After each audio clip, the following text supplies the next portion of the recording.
presenter, sedangkan orang yang menghadiri presentasi disebut audiens. Presentasi sering digunakan dalam misal acara seminar, dalam acara perkuliahan di kelas, dan mengajar di kelas.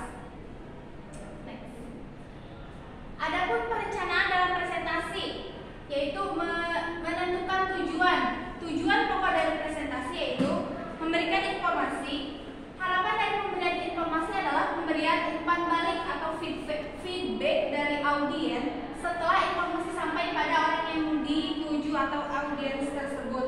Dalam pemberian informasi, pembicara harus memilih saluran komunikasi yang tepat. Saluran komunikasi dibedakan menjadi 3, yaitu lisan, tulisan, dan elektronik.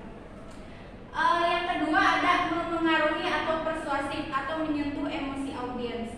Presentasi dimulai dengan memberikan fakta-fakta yang meningkatkan pemahaman audiens tentang masalah atau hal yang dikomunikasikan. Kemudian menyampaikan argumentasi atau dasar-dasar yang mendasari pengaruh atau bujukan tersebut dan diakhiri dengan kesimpulan. Jadi, dalam hal ini pembicara mengajak audiens untuk berpartisipasi dengan mendeskripsikan kebutuhan mereka, menyarankan solusi, dan menyusun kesimpulan atau rekomendasi. Yang selanjutnya adalah memberi instruksi atau motivasi. Pembicara memberikan instruksi tindakan yang harus dilakukan, alasan tindakan tersebut harus dilakukan, dan kapan dilakukan, dan bagaimana melakukannya. Saat proses pemberian instruksi sedang berlangsung atau telah selesai, audiens akan bertanya atau memberikan komentar, dan pembicara akan memberikan tanggapan.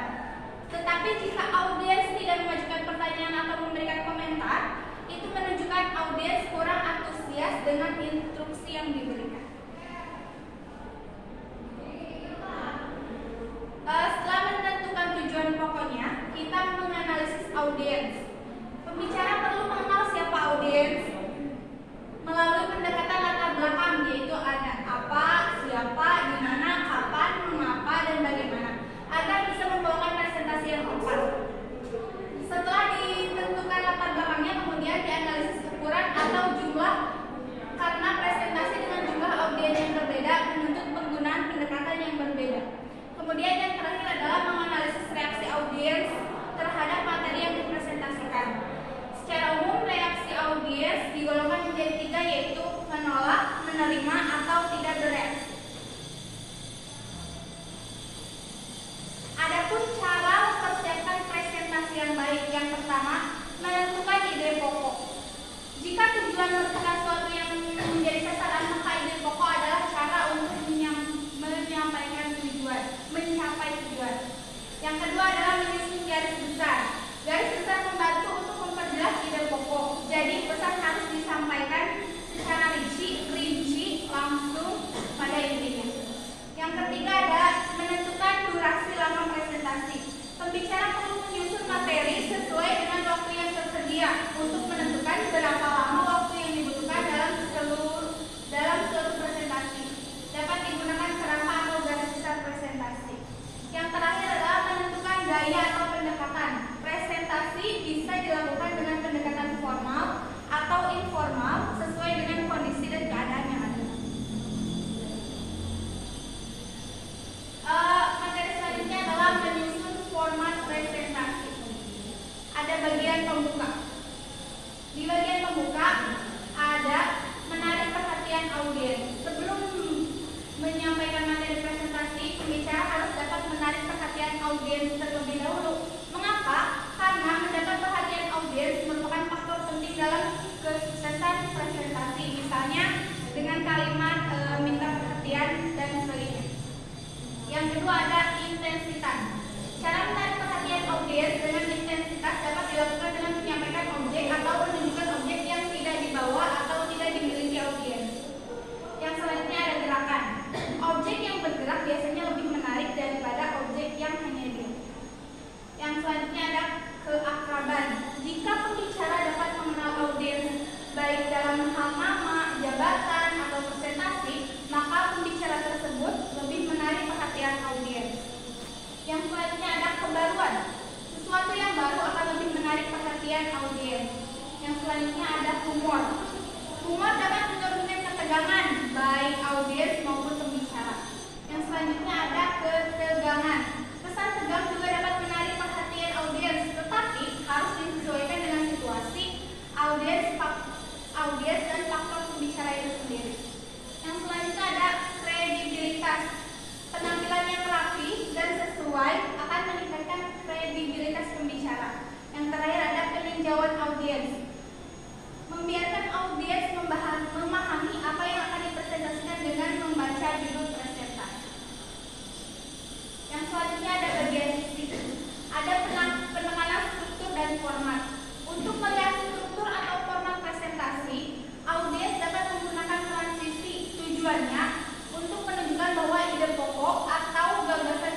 ada slide, ada papan tulis elektronik, ada VCR, ada panel LCD projector.